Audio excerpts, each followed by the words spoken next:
Thanks for joining us tonight. We're back at Potomac Station Coffee House in Dormont, and we have a great show coming your way. But first, I'm Valerie, that's David, and this is the Gen X Pittsburgh Podcast.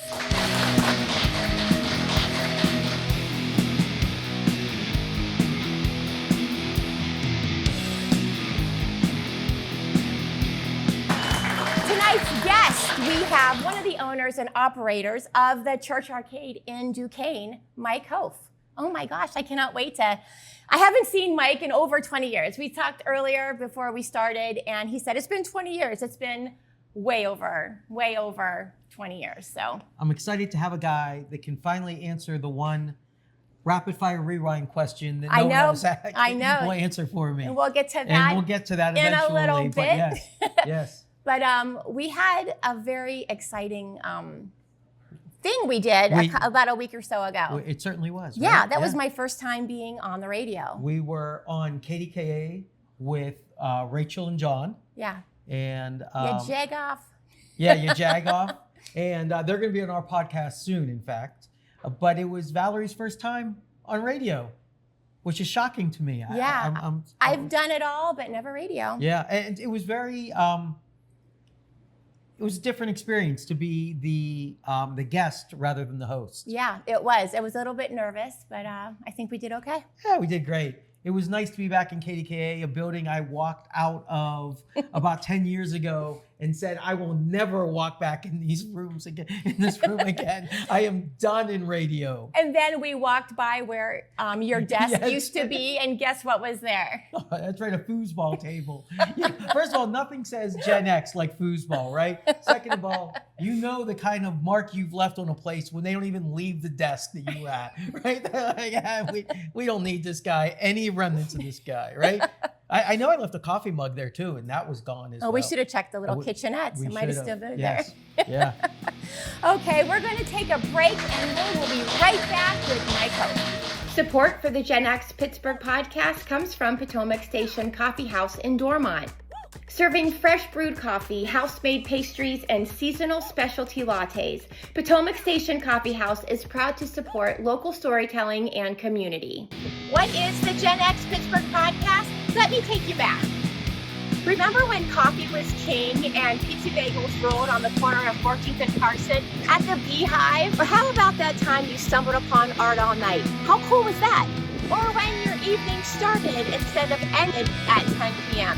Yeah, we miss those days too, so we're bringing them back one Gen X story at a time. Join David Rullo and I, Valerie Christoffel, as we sit down with the movers and shakers, the artists, and the voices who helped shape Pittsburgh back in the early 90s. Subscribe to the Gen X Pittsburgh podcast. Welcome back to the Gen X Pittsburgh podcast. We are here with Mike Hough. It is so good to see you. Really good to see you. It's been a long time. It's been a long time. Thank you for coming on our show. Absolutely. Thank you for having me. Of course, of course. We always start by asking our guest, tell us about where you grew up, how you grew up, what was life like for you as a kid? Sure. So I was born in 1980. So I'm not Gen X technically. I'm a Zennial, as they call it. The people that straddle kind of Gen X and millennials. So grew up in Butler, PA, just north of here. Had a nice childhood. Mom and dad, my sister. First started playing arcade games when I was 7 and was really into that. Then college and life comes up and, it kind of goes by the wayside. Went to Robert Morris University and then worked at KDKA for a while as a camera operator where we worked together quite a bit. Yeah, and I think I saw David in the hallways a little while whenever we were walking around there. So, and then of course moved on and continued being a video producer and camera operator and editor and everything. So it's, it's good. And then pinball games. And then pinball and arcade games. Yeah. They've always been sort of a part of my life. Like I said, when I was 7, I think was the first time I ever played a video arcade game, and played them a ton through high school until I got more into having a car and driving, and then going off to college. And then it was always kind of there. If I ran into one somewhere, I would play them. And then in my 20s and early 30s would go on trips to visit arcades and things around the region and stuff, and then started collecting again. Once I had my own house and had settled in and everything. So, what was that first game? The very first game I ever played. Do you remember? So it's one of two. I'm not 100% sure, but it was either Afterburner, which is a Sega game, or Hang On, which is also a Sega game. Okay, yeah. Both are, I don't tactical remember games. any of those games. Afterburners flying like an F-14 Tomcat. Okay. Yeah, I think mine was Warlords. I think we got it like in some kind of, remember back in the day, Atari used to do those prepackaged. It was probably actually a Sears thing, right? Where you went to Sears and you could get the console plus 1 or 2 games. And it cost back then it cost like $1 billion for, for these games that were, I mean, great, right? But but really bad at the same time, Yeah. So I'm curious. I'd love to hear what attracted you to the games. I mean, I think it was the glow. Yeah. The idea of this magical box that at the time was taller and larger than I was. Right. It had things that you could control things with, and the fact that you had to put a quarter in the front of it, and it just seemed kind of magical to me. And that idea that it glowed, and I still remember the place it was at. There was the Butler Mall. Where I grew up, there was an arcade there called Americade, and I actually have some tokens from it still to this day. Oh my gosh! Yeah, but Americade was I remember going there, and it was outside of the Montgomery Wards. Yeah, you remember that? And my dad and I were making a trip to Montgomery Wards, and we were walking past Americade, and my 7-year-old eyes and brain just lit up seeing all these games in there just glowing. Yeah. I was like, Dad, can I have a quarter? I want to play something. Right. And he took me in and humored me, and I played either Afterburner or Hang On. I don't remember which one was first, but it was one of the two. Do you know? I'm sorry. Do you know Steve Zumoff? I do. Okay. Yeah. Yes. Yeah. I used to work for him at the Beehive. Yeah. So and he's obviously very involved in the pinball games. Absolutely. And we'll talk about all of those in a minute. But you said you were born in 1980? Yes. So technically you are Gen X. Technically, that is yes. Right. And then they make all just these. Barely. I speak good. Right? My wife keeps telling me about all these small slices of generations that they do in between, right? Mm-hmm. And I get it because my characteristics are nothing like somebody born in 1964, right? Sure. And just like you and I are probably similar, but I'm sure that there are a lot of things that you're different than I am, right? Having been born in 1972. Sure. So, I just want to clear that up because we got enough crap from people who say, you didn't have a Gen X person on, right? Yeah. I just want to make it clear. Right here. You are Gen X. Right here. Yeah. With us tonight. Yeah, that's right. So what did you study at Robert Morris? TV production. So communication, TV production, and it was great. Yeah, and so what made you go to Robert Morris instead of filmmakers or something else? So I actually did go to filmmakers as well. So I was one of the very few people at Robert Morris where they said that I could go to filmmakers and take classes for Robert Morris credit as well. A lot of them were somewhat elective based a little bit, but I don't know. I toured around. I went to take a look at a lot of schools like Westminster, Cal U, things like that. I wasn't. 18-year-old me wasn't ready to fly too far from the nest.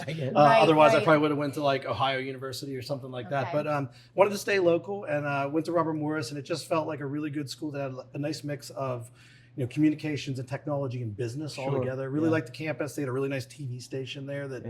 So I just said that seems good, and they were willing to do the filmmakers thing too. So. It was a good fit. Was that downtown at the time, or was that the? It was out of Moontown. Okay, because I know that for a long time they had that downtown campus. When I started, it was technically Robert Morris College. Oh yeah. And while I was there, they changed everything. I went to Point Park College, so I understand all about it, right? Yeah. Well, so what attracted you? What I'm trying to find is the link between TV and video games. Is there one? I'm wondering if that's what sort of drew you in, or if there was just no connection. Pixels? I don't know. Maybe. I'm not sure. I'm not sure. Maybe something. I think it's just the idea of motion art, and I don't want to seem too creative and artsy, but the idea of something in motion that you can interact with, or that you can communicate with, or listen to, or play. I mean, something about that, just that interactivity of motion graphics and things just always kind of was something I was into. I was into comic books and stuff too. So I think all those kind of things are somewhat similar in culture. Now, before you opened the church arcade, were you a collector of video games? Yes. And what was your favorite? How many did you have? How did you collect these? So not arcade, but home console, Nintendos and Sega and stuff. So as a kid, shortly after I played. See, I don't even know the difference. There's a couple games I like, but I'm not. One you have to put a quarter in, the others you don't. That's pretty much it. Yeah. So funny story. Right after I had played my first ever arcade game when I was 7 years old, my dad, at one point, I had also played Afterburner, whether or not that was the first one. And that Christmas, he just really saw how much playing that game gave me joy. So that Christmas, he got me a Sega Master System, which was like kind of the first US Sega console, 8-bit. It was like the competitor to the original Nintendo. Okay. And because it had Afterburner on it, and Nintendo did it, and my mom had no idea that he bought that for me. So we have the VHS video of me opening it. And that's really cool. And my mom's like, "Where did that come from?" and stuff. And Santa Claus. So I played a lot of that, and then I was back then it was you picked either Nintendo or Sega. So you were like, it was like you had to pick a brand. So I was the Sega kid at school. So I had the Sega Master System, and then I got a Sega Genesis, which is the 16-bit version after that. Had those all the way through high school, and then when I was about 15, I really wanted to buy some other things, and I made a really bad decision and sold them all at a yard sale, like the games and everything. My gosh. And several years later, deeply regretted that decision. And then right after college, I think it was probably early 2000s. I just went on eBay at that time, and I just was like, I'm going to buy it all back. So I bought most of the collection back and played those for a long time. It was really for my son's birthday, maybe his 8th birthday, we set up, I had a lot of the retro game systems. So everything from the Commodore 64, which I don't know if you remember, used to have this game called Combat, I think it was called, where you had like 2 hills and you would put in the amount of powder and the wind, right? Yeah. And it really was supposed to teach you math. I don't think I learned math from it, right? But from the Commodore 64 all the way through, I think the Sega was the Sega system with the CD, which was, I think, the first system with the CD, right? There was the Sega, they had the Sega CD, which was a Sega liked to make things that attached to other systems, so you could make these monstrosities, and it was the Sega CD attached to the Sega Genesis. That's right. So that was the first one. And then right after that, they came out with the Sega Saturn. Okay. And that was one of the reasons I sold my Master System and Genesis, because I really wanted a Sega Saturn, and I was old enough at that point that my parents weren't going to buy it for me. Right. Or I didn't have an allowance anymore. I had to work for things, so I decided I was going to sell that stuff. And the Saturn was cool, but ultimately I should have just saved my money a little longer and not sold off other things. But hey, you live and learn. What gaming system do you have today? I have all of those. I have all of them? And then some. So I have, pretty much anything from the mid 80s up through the late 90s, like Nintendo 64, regular NES. And then I have a Nintendo Switch because that's probably the newest system I have. And that's mainly because, I have 3 kids now, and they really like the idea of the Switch, where you hold the controllers and it's interactive. You get to move around with things. So we have a good time playing those. Yeah, it's interesting. My son is independent of us, is all into video games, right? And it's really interesting to see the shift from console, obviously, I mean, we don't need to, but to online, right? I mean, that's really where games have gone. Yeah. And now you don't even need an Xbox to play the games, right? It's amazing the change that has happened. Yeah. And even just a couple weeks ago, Sony announced that the PlayStation is now no longer going to have physical discs anymore. They're 100% online, which has caused quite an interesting outcry from a lot of the people that really like physical media. So it'll be interesting to see how that shakes out, and if Microsoft and if Nintendo follows suit with that as well. Right.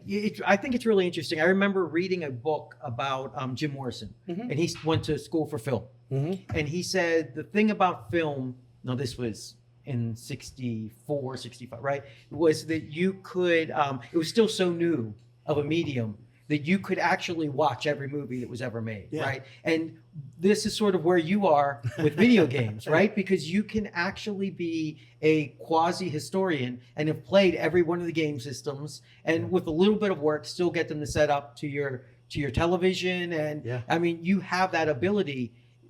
That's something I think, to be able to see the entirety of a field. Yeah. Did you ever think about that? Yeah, it's cool. And there's even, for example, if I go back to the Sega Genesis, for example, I mean, when I was growing up, I probably had 30 games, 40 games, because you had to go out and buy a cartridge every time. So I'd have to save up money for that and everything. They were not cheap. I had my paper out. I had a paper out, so I'd have to save my paper out money. Yeah, they weren't cheap. You're right. I mean, I'd easily be spending $45, $50 on one of these things at a time. And but now it's so interesting, technology and how sort of new technology and this old technology kind of collides. They make a cartridge now for the Sega Genesis and a lot of those other gaming consoles where you can basically load every game that they ever made for that system on like a SD card and put it in there and load it into your Sega, and you can play any of the games. So now I'm playing games that I was like, oh, I really wish I could have played that when I was 10, but now I can play it. So I bought one of those Ataris that they sold them at like Rite Aid, right? And it had like the Atari Flashback. All of those things. Yeah. So do you prefer consoles or do you prefer the arcade games? It comes and goes. It depends. It comes in waves. So there'll be like certain times where I'm much more into the arcade and pinball games, and other times where maybe I want to go back and visit the console games. I will say the sort of the season of life I'm in right now is where there's not a huge amount of free time, in big blocks. And those console games a lot of times were ones where like if you really wanted to play them and master them, they were designed to sit down for hours upon hours. Right. Even how some modern systems are days and weeks to go through them, where arcade and pinball is designed much more for bursts of 20 minutes at the most, maybe 30 minutes on some games. That just fits my lifestyle a little bit better right now. So I've been gravitating more towards those lately, but who knows? I give you credit for being able to stand that long. In my age, I like games where I can sit. Can you tell us about the Pittsburgh Arcade Collective? Sure. If we go back about 5 years, in 2021, myself and a handful of other arcade enthusiasts and collectors in the Pittsburgh area decided to found the Pittsburgh Arcade Collective, which the acronym is PAC. So most people just call us PAC. But the idea, it's just open to anyone who has a nostalgia for arcades, collects arcades, wants to talk about them, buy and sell them, help each other find the ones that they want to buy or fix them or things like that. And it really all started from there, and have a lot of great members across the Western Pennsylvania region. It was also a way to help share events that were happening at arcades and breweries, because a lot of breweries have arcade and pinball games and things now. So to kind of help raise an awareness of the overall community and the scene around arcade. And it was great, and it's continued to be great. And we every year we help do the Pittsburgh Gaming Expo, which is the first weekend in October. We basically all bring our own personal arcade and pinball machines there to create a big arcade. It's out at the Monroeville Convention Center. Oh, wow. So that would be fun. So does anybody ever say to you, hey, Pac Man? Oh, God. Okay. I amuse myself, right? No, seriously, though. For the games themselves, are they very expensive or are they hard to come by? It depends. Yeah, they can be. Certain titles like the one you mentioned, Wizard of War, right? Yeah. Wizard of War is definitely a very sought after title and would command more money. Some of them, Pac-Man and Miss Pac-Man machines are a dime a dozen because there was just physically so many of them made back in the early 80s. What about Frogger and Donkey Kong? So Frogger, you can find Froggers fairly easily, and they're not too terribly expensive. Yeah. Donkey Kong, though, because of the nostalgia behind it, because Nintendo, kind of kept that IP alive over the years, those still go for a fair amount of money. Really? Especially if you can find them in an original cabinet with all the original hardware, the monitor, and everything. They can go for easily 4 figures. So. My game back in the day was Galaga. Oh, that is my favorite game. Whenever I'm like, I need a quarter. And the real question that everybody asks, and I don't know the answer either. People ask us all the time at the arcade is it Galaga or Galaga? I know. Oh my God. I was so afraid I was going to say it wrong. Okay, good. Thank goodness. That's been a question I've had for ever. Yeah, I have no answer for you, unfortunately, but we say it the same. All right, that's good. Do you have a sense for how large this community is in Pittsburgh of enthusiasts? Sure. So the PAC group is getting close to 1,000 members, I believe, and that's mainly just through email lists and social media, so Facebook, Instagram, things like that. But I'm not sure if it goes a lot beyond that. I think some people maybe are hesitant to join because they don't feel like they're maybe a diehard collector or enthusiast, or maybe they don't own a game. Sure. So they're like, maybe I'm not to the caliber of that group. But I would say absolutely not. I say if you like arcade and pinball games, if you have nostalgic memories for those who played them and you still want to play them or find places to play them, 100% join the group. It's open to everybody. That's the idea, is to spread the information about the community. And you don't see any, there's no divide between sort of the analog pinball players and the digital arcade game people? A little bit. I mean, there's some people that are very much, pinball is just their thing. They're not really into arcades. And there's some people that are much more into arcades than pinball. Yeah. So there's definitely both sides of that. But overall, I mean, I think that they all end up being in the same type of places. Typically, they were all in the same types Right, of Yeah, arcades. right. So I think there's enough crossover, and there's a lot of types of people like myself, even that I didn't play a lot of pinball growing up. I played mostly arcade. Right. But in my 30s and now in my 40s, I've just fell in love with pinball just as much as arcade games. So I play pinball games as much, if not more, than I play arcade games. Yeah. So how did this come about? How did the church arcade become the church arcade? So it kind of grew out of the Pittsburgh Arcade Collective that we Okay. talked about. So like I said, that was 2021. We started it. There's a handful of us that consider ourselves to be like the governing members, at least the organizers of the group. And every year we were doing the Pittsburgh Gaming Expo, and the group was getting bigger, and we were bringing more machines, and we were collecting more machines. But there's only so many games that you can fit in your house without getting too much in trouble from your significant other. And so, we ended up having games that we were storing, whether they were in garages or warehouses or self-storage units and things. And at one point, about, I think it was very late 2024, one of the members, John, said, it's silly that we all have more games than we can fit in our personal game room, and we're storing them in separate places. He's like, why don't we just get a place together and just put them all in one place? So then they're not in storage anymore. They could be there for maybe once a month. Everybody can get together and play them, or we can hold events or something. And I said, I think that sounds like a good idea. And he said, I'm going to start looking around for a space that would fit that. He said, I'm the one that's looking to buy the real estate property, but I'm not going to do it unless you guys are all going to do it with me. Wow. So Yeah. it turned out great from a community perspective. Yeah. And then we started looking at everything from warehouses to old schools that had shut down, Yeah. and anything that had a decent amount of square footage, a big open plan. Yeah. And of course, there's a lot of electrical requirements and things. And, Right. And he called me one day and he said, hey, and after we looked at a few places that didn't really fit the mold or were too expensive or something, and finally one day he called me and he said, I found a property that I think could work, but I want you to take a look at it. And I said, what is it? And he goes, it's a church. Yeah. And I kind of hard stopped. I was like, whoa, wait a minute, Right. that wasn't on my bingo card today. Right. And he said, it's out near Kennywood. And I said, all right. He said, do you want to come take a look at it with me? And I said, yeah, sure. So we went out, and a lot of times I'm kind of the vision guy on things. Yeah, So yeah. he really wanted my opinion. We walked in, and right away, we kind of both could see it. It was Yeah. one of those things you could kind of see it. And now I laugh because I go, I can't imagine it being anything other than Yeah. a church now.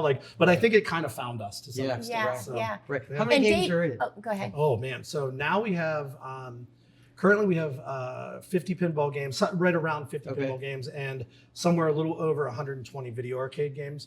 We're always still adding and subtracting from the collection. We still sell games every now and then to get Yeah. something new if something Sure. comes up. So the number is always kind of in flux. Well, that's amazing because it's more games than was at the average arcade. Sure. I mean, this is much, much bigger. Yeah. Yeah. Absolutely. And I think Valerie's just going to say, yeah, this was my wife's original church growing up. She grew up in Duquesne. We have pictures too. Yeah. We'll show some Yeah. pictures. Yeah, but I'm curious, is Duquesne, a lot of those Mon Valley communities have really been hit on hard times. Yeah. Is it challenging getting people to go to Duquesne? Is it hard and maybe you're the first step in the redevelopment of Duquesne, right? That's our hope. Yeah. All I can say is that Duquesne wasn't necessarily a neighborhood that was on our radar, but we didn't really necessarily have one that was. We were just kind of looking for an area that was adjacent to Pittsburgh, and a building that was the right square footage and the right price and everything, and it was in good condition. And Duquesne has been actually really wonderful. A lot of people early on when we first announced it were like, oh, I'll never go there and things, because it is a bit economically depressed, and it's but it's been nothing but welcoming. Yeah. The local government there has been nothing but supportive. The people in the neighborhood have been nothing but friendly. Like people, before we even opened, people would walk by, and every time we came outside, if they walked by, oh, hello, they'd say hi, just Yeah. like a nice neighborhood. And the number of people though that would see us moving games in and out, and they'd, whoa, man, What's going on in is there an there? arcade in there? Is it, can I come in? I said, we're not open yet, but we'll let you know. Oh my God. So genuine enthusiasm and just really welcoming. So. Yeah. Yeah, you guys didn't just build an arcade. You actually saved an historic building. Correct. Right. And that's got to feel good. It does. You know what I mean? Yeah, it's a beautiful building, beautiful architecture, stained glass windows, And giant you vaulted kept ceilings.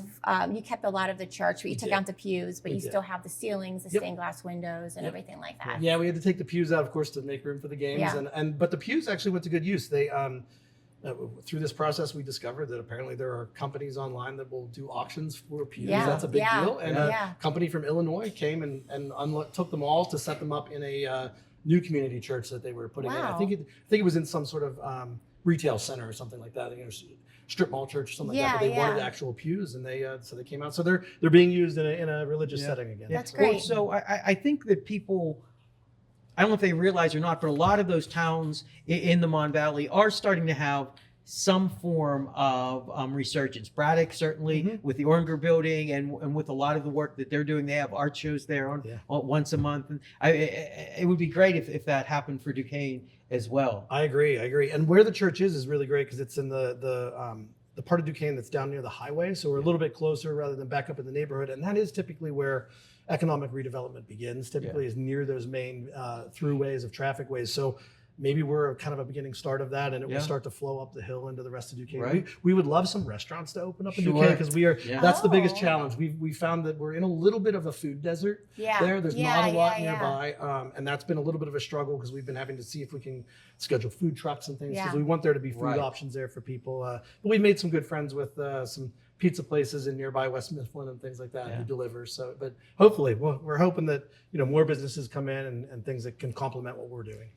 Can you tell us how you work? Like, I know you don't need quarters. Can you tell us you pay a certain amount of money and you come in and you play for how long? Like, how does that work? So we do a daily flat rate. So the idea is, so Friday evenings we're only open typically from 5 p.m. to 11 p.m. So since it's a shorter day, that's $20 for adults and 15 for kids.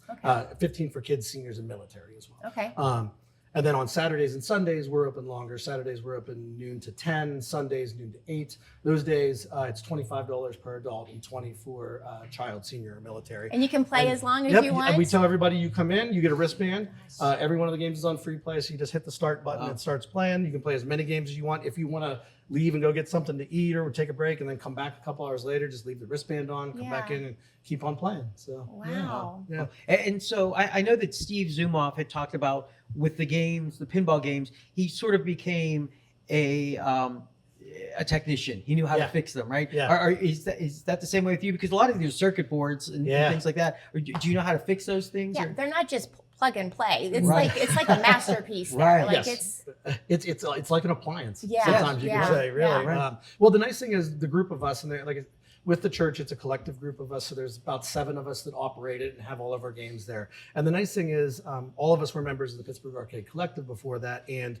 each one of us sort of had a specialty. So one of them, his name is Mike. Well, there's a lot of Mikes, actually. We say we hit our Mike quota at the church a long time ago. But so one of the Mikes is, we call him Monitor Mike. He's one of the nation's best arcade monitor repairmen. So really fortunate he's here in Pittsburgh. So he's taught us a lot about how to fix monitors. Now some of us can do it too. But if we run into something that's really tough, well, we give Mike a call and he comes fix it. We have another guy whose also name is Mike, and he's really skilled pinball repair person. So we'll call him about stuff and everything. So everybody kind of has a little bit of a specialty, and there's 2 of the other guys that are really good at working on circuit boards and then really small like surface mounted chips and things. So by that, it's kind of a collective knowledge base too, which has been great. And I've learned a ton from them, and I mean, I hope they've learned something from me. I don't know. And do you source old machines for parts, or are you making things with 3D printers? I mean, what's it like? We haven't done much yet with 3D printing. A little bit, just like brackets to hold things sometimes or whatever. But most of the times we are scavenging parts a lot of times, especially the old monitors, because they don't make those CRT monitors anymore. You can't really find those. So we do have quite the collection of repurposed monitors that we can put into games when we need them and things. And luckily, a lot of things like joysticks and buttons are still fairly easy to source. Artwork is still fairly easy to source. So we haven't ran into too many issues where there's stuff that we weren't able to find somewhere somehow. Yeah. And is there a plan for eventually? You're not going to be able to find those monitors, right? And some of these things. Is there a plan moving forward for what that looks like? That's kind of why we're stockpiling the ones that we have, or at least the ones that we need. They typically come in 2 primary sizes. The 19-inch ones are the ones that were from the 80s games, like the Pac-Mans and stuff, use 19-inch monitors. And luckily, there's plenty of those. But the next size up are the 25-inch monitors. Those are a bit harder to find. So I tend to scavenge for those a lot. And some old TV sets are compatible. You can convert them. So I'm always on the hunt on Facebook Marketplace. And people, because most of the time people just want to get rid of them. And I'm like, if it's within a 20-minute drive, I'm there at the end of their driveway picking up their old CRT trash. And what's We'll the keep an eye response out like? for you. Please do. Like when kids who didn't grow up with this stuff, right, and have maybe never gone into a mall and seen an arcade, right? What's their reaction like when they see these games? Most of the time, whenever they walk into the church, because it is kind of a grand thing, a lot of times the adults come in and they're wowed by not just the games, but by the general atmosphere of the church, because it is very grand when you walk in. The kids really could care less about the fact that it's a church. They just see all the games and they're like, blows their mind, and they want to run in and start playing right away. The funniest thing that we've seen is a handful of kids that come in and don't know how to start the game. They want to touch the screen. We get a good kick out of that, especially when we see games that have fingerprints on them. We know what was happening there. So, oh my gosh. Yeah, but kids love it. They just get a kick out of it. The kids love driving games. That's what I'm seeing. So they really like the driving games. So do adults walk in and just kind of go, oh my gosh, and do they like walk around for 10 minutes going, where's that favorite game I had when I was a younger person? Before they come in and do a lap to kind of see what the inventory is and what the games are, the first thing that they mostly do, and we try to keep a count of how many times a day this happens, is they come in and they stop in the entryway when they see it, and they take a couple steps back and they take out their phone and they start taking a picture from like the entryway. Oh, wow. And then a selfie typically too. And we get a good kick out of that. It's always from the same spot, always within like the first 5 to 10 steps in. So what is the one game people gravitate to the most, do you think? 4-player Konami games. So like Teenage Mutant Ninja Turtles, The Simpsons, X-Men. Wow. People love 4-player games. And I think it's the community of it, the idea that 4 people can all play together. A family can play, or a bunch of friends can play. That's a big one. Crazy Taxi, which was like a late 90s game where it's a driving game. That has quite a following, quite a cult following, and people love to play that. And there's the oddball that we thought. There's a game that we have called Lucky and Wild. Which is a 2-player driving game. One person drives and the other person has like a light gun pistol, and you're basically cops that are like chasing these robbers and shooting at their car to try to disable their car and get them to pull over. And it's kind of I used to say it was a rare game. We've found 3 for sale in the past year, which is odd, but we have one of them, and people love that. And I have some great photos of couples on, I don't know if they're first dates, but they're definitely early dates where they're in there together, playing it together, and we always thought that was interesting. So is it competitive? Are people trying to get their name on those primitive ROM chips as first place? Some people are. It depends. Some people are just happy to be there and kind of experiencing the nostalgia. Other people really want to put up a high score.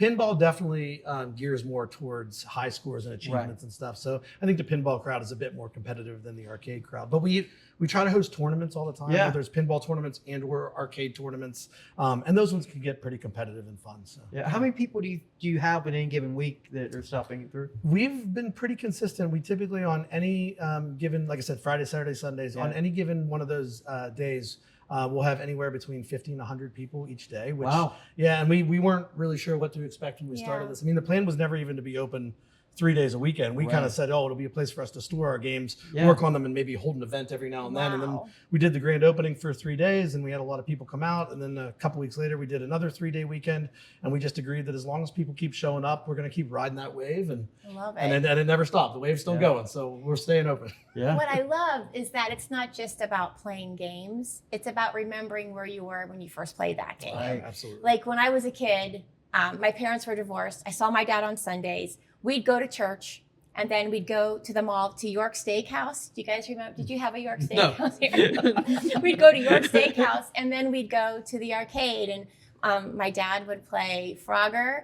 My sister, I think, was Pac-Man, and I was Galaga. So it's a very nostalgic. Oh my gosh! So takes you back. Really takes you back. I'm curious to that nostalgia point. Do you have music playing? Is there like Tiffany blasting from the speakers? It depends on the day. Sometimes we do. We found that initially that was the plan. We did put a nice Bluetooth speaker up, a big Bluetooth PA system speaker up on the pulpit, up on the altar, because that's where the sound is supposed to come from. And we'll put 80s on some days. Some days we'll do like a 90s mix. But so we found that a lot of people would prefer to hear the games. That's part of the experience to hear it.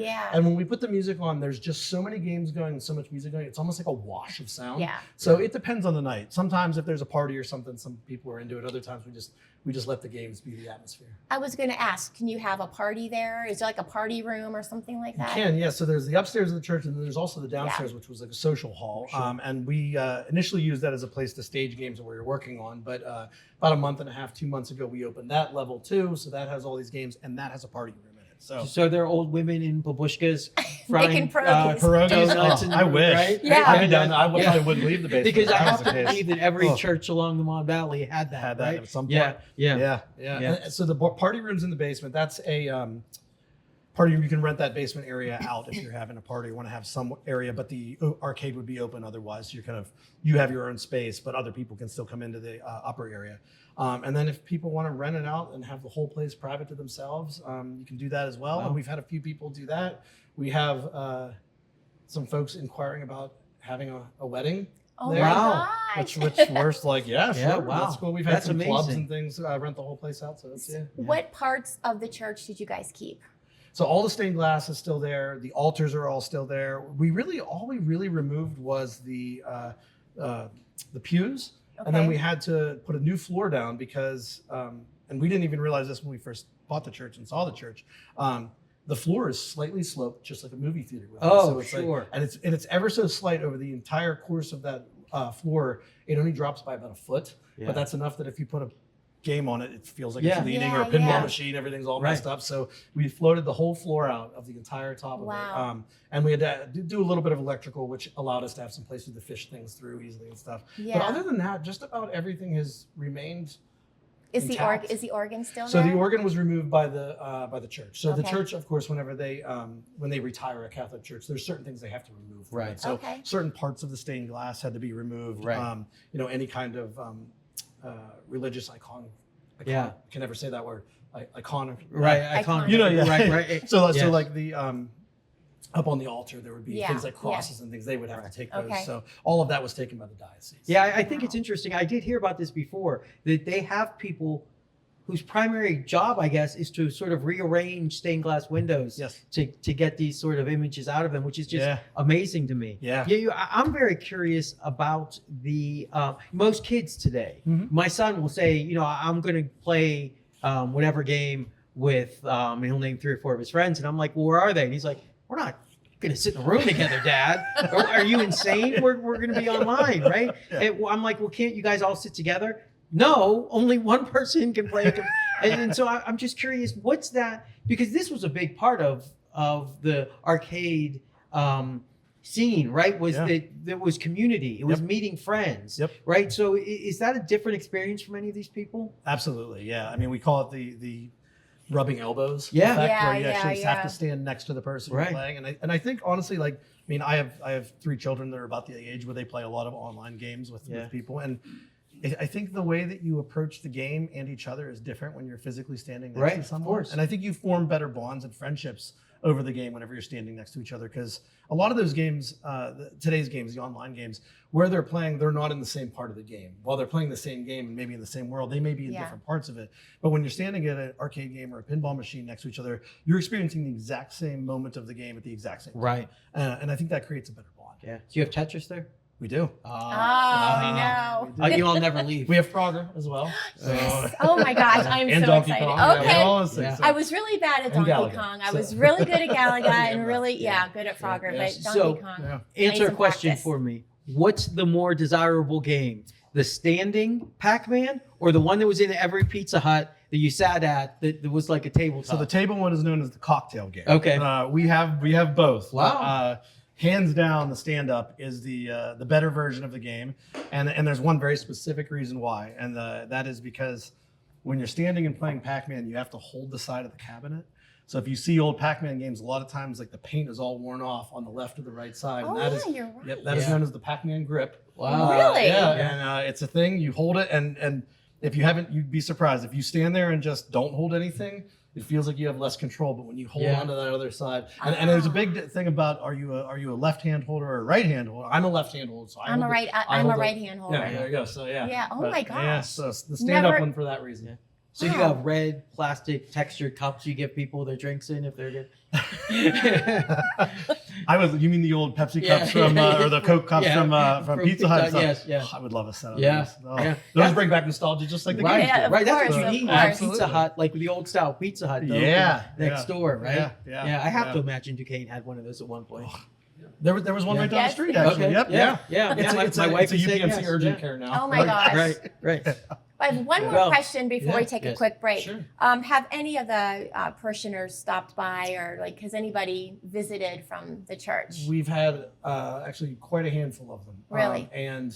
They're a little bit divided, and I understand it because it was for the longest time a place of community and family, and people, when things change, it is hard to see them in a new light.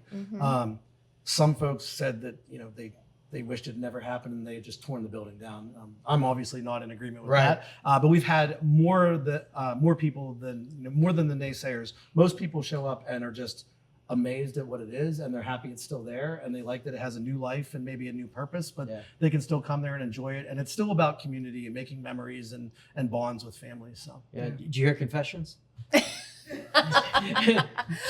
haven't yet. No, not yet. Yeah. But we do have the confessionals, and there's 4 confessionals, and that was when we first got those, we said, what do we do with these? Yeah. And one day as we were working on the church before it was ever open, and we looked at it, and because we just talked about those cocktail tables, I said, those look like the size that they would fit in there. And we'd already torn the divider wall on each down.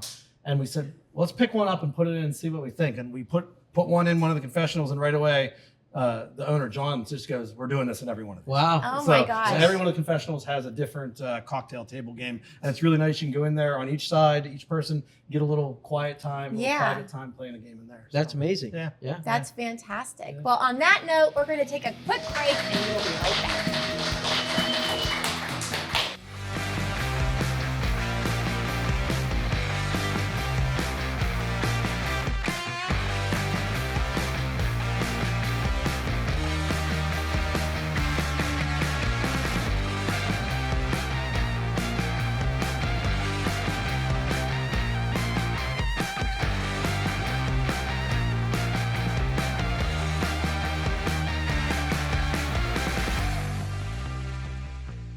Hey guys, it's Valerie and David with the Gen X Pittsburgh podcast with your Gen X Culture Drop for August 11th through the 17th.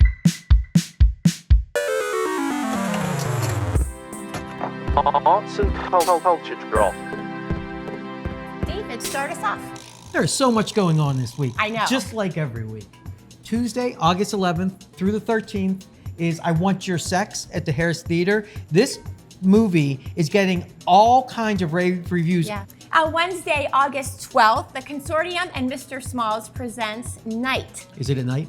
It's going to be an awesome night at the Funhouse at Mr. Smalls. Now, Night is an alternative band inspired by the sounds of dark wave and post-punk. It's going to be so much fun. If you want to go dancing, this is the place to go. It's an all-age show, and the doors open at 7. The show's at 8 o'clock. On Thursday, August 13th, guess what it is? Time for now. What? Little Italy Days Okay. in Bloomfield on Liberty Avenue. And guess who the special guest is this year? Your wife is going to be really excited. Vito from The Sopranos will be there on Saturday at 3 o'clock on the First National Bank stage. And then on Friday, August 14th, oh my gosh, the Goo Goo Dolls will be at Star Lake. One of the most amazing shows I ever saw was the Goo Goo Dolls at Graffiti before Superstar Car Wash came out and anyone knew who they were. An amazing band. If you have the time, you should definitely go see the Goo Goo Dolls. And then That would on be Saturday, August 15th through the 23rd, Front Porch Theatricals is presenting Come From Away at the new Hazlitt Theater. On Sunday, August 16th, there is something big happening at Bottle Rocket Social Hall at 6 o'clock. You guys know Sarah Sherman from SNL. She's a comedian. I believe you. Oh yeah, she's hilarious. My husband, I know, we're gonna probably end up going there to see her, but that should be a really fun night.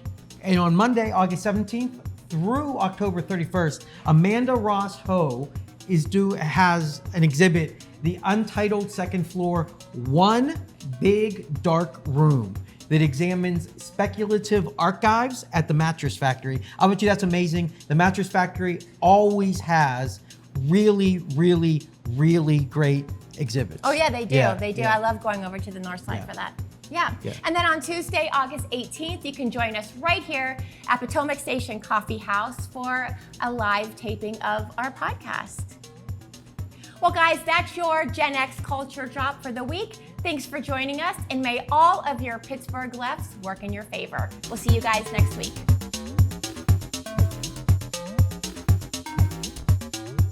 Welcome back to the Gen X Pittsburgh podcast. We're here with Mike Hough. We have a couple more questions, and we're going to have some fun. But can you tell us about the bell tower? Have you guys climbed that yet? We have. There's not a bell in the bell tower. Wow. And there's some very... Is that something they take when they...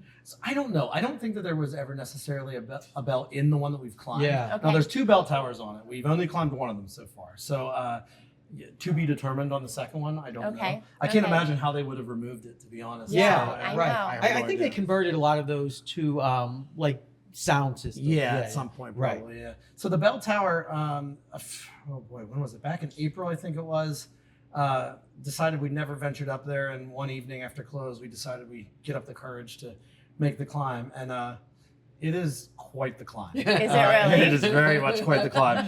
If from the outside, it doesn't. I mean, it looks high, but it doesn't look like as high as it feels when you're going up level by level. Right. And they're rickety old wooden ladders that.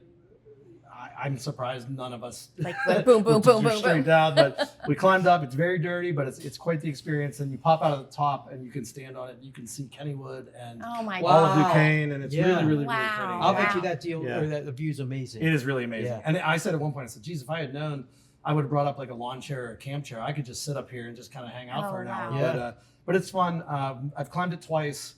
It's just a big commitment, and it's dirty. Yeah. So, Yeah. Right. Does Duquesne yeah. do fireworks? You know what? I don't know. Yeah, I'm I don't not know. sure. That would be something. Take I your have kids no up idea. there. And Yeah. see 'em, I'm right? gonna have You to take find your that out. kids. That'd You be can great. take kids up Yeah. there. They have to climb on my Hey, back. And I yeah. have to- Well, so a member of our team, Brent, is wondering if he can use communion wafers as quarters in the. I mean, if any of the games took quarters, then I'm sure we could figure out a way to make that happen. Okay. So yeah. Yeah.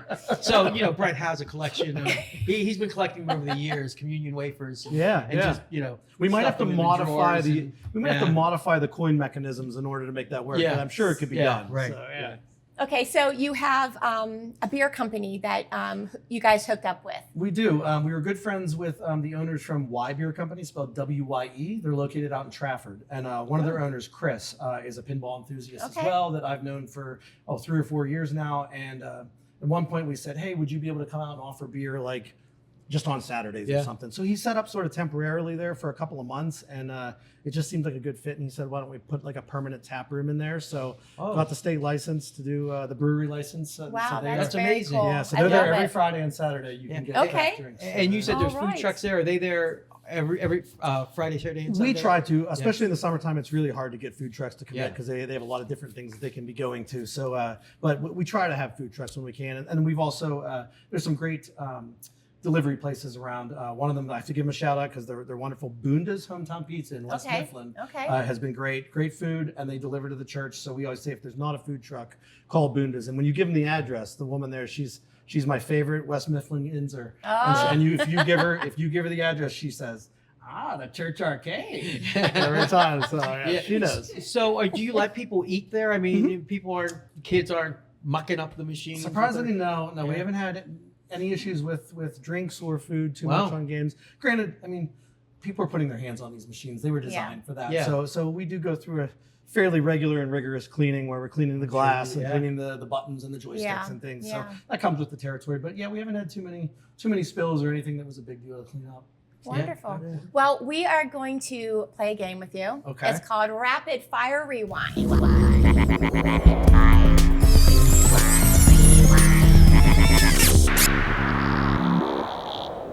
Okay, so we're going to ask you questions, and all you got to do is answer them. You ready? Okay. Okay, Rolling Rock or Iron City?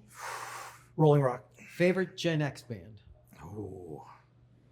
Does Sonic Youth count? Yeah, they. Okay. Yeah, they're like Nobody's answered that one Yeah. yet. No one's They're answered considered one that of the one I don't yet. know my Right? favorite, Yeah. but Okay. that's the first one that comes to mind. Yeah. Yeah. Pac-Man or Galaga? Pac-Man. Oh, see, and I had. That's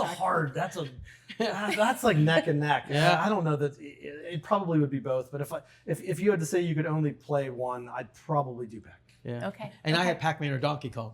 She doesn't Oh. know that. I would go Pac-Man. Okay. I'm not a Donkey Kong Okay, fan for whatever yeah. reason. It's just not my game. But Yeah. other people would hands down take Pac-Man, Right. but not me. Right. Yeah. First concert. Tom Petty and the Heartbreakers. Nice. Schneider's or Turner's? Oh, Turner's. Okay. Well, I don't think you were old enough to go to Chauncey's and Donzi's. I was not. You were not- It was the tail end of that. Right? Okay, because we ask a question, Chauncey's and Donzi's or Metropole and Rosebud, but I know you're a Metropole So and definitely Rosebud Metropole. guy. Yeah, for sure. Yep.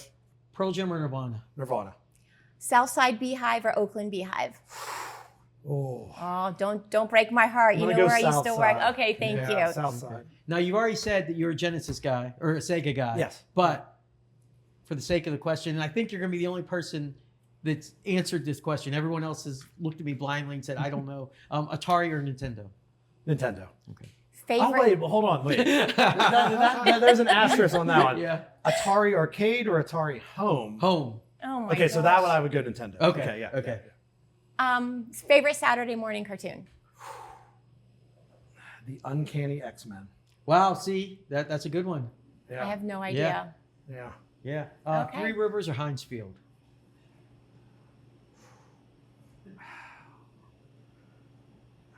I guess I got to go Heinz Field just because I have more experience and memories there. Yeah. I was so young going to Three Rivers Right. that I didn't get enough Right. of that nostalgic experience. Now wait Yeah. a minute. I want to revisit the Saturday morning cartoon because I know for a fact that there was a Saturday morning cartoon in the 80s when you were the right age for this for Pac-Man. There was a Pac-Man cartoon. There was. It wasn't very good. It was.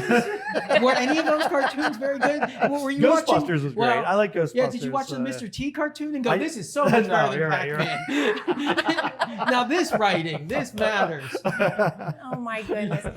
Mike, thank you so much for Thank joining you. us. And it's Thank so you. good to Yeah. see you. You I was too. like, oh my God, I know, it's been great. It's been a long time. Absolutely. But- And please come out to the church arcade. It's, Yeah. Anytime. We'd love to have you. We are definitely, I want everyone to know that we're going to be doing a feature about the arcade. We're going to go out, we're going to record it, you're going to see the lights, you're going to hear the sounds. It's going to be great, so be looking for that over the next few weeks as well. Definitely. All right. Thanks for joining us tonight here on the Gen X Pittsburgh podcast. We'll see you next week. The Gen X Pittsburgh podcast hosts are David and Valerie Christopher. Executive producer, David Rulo. Producer and graphic designer, Kim Rulo. Producer, Valerie Christopher. Video production and editor, Brent Isaac. Music by Neosound. Underwritten by Potomac Station Coffee House.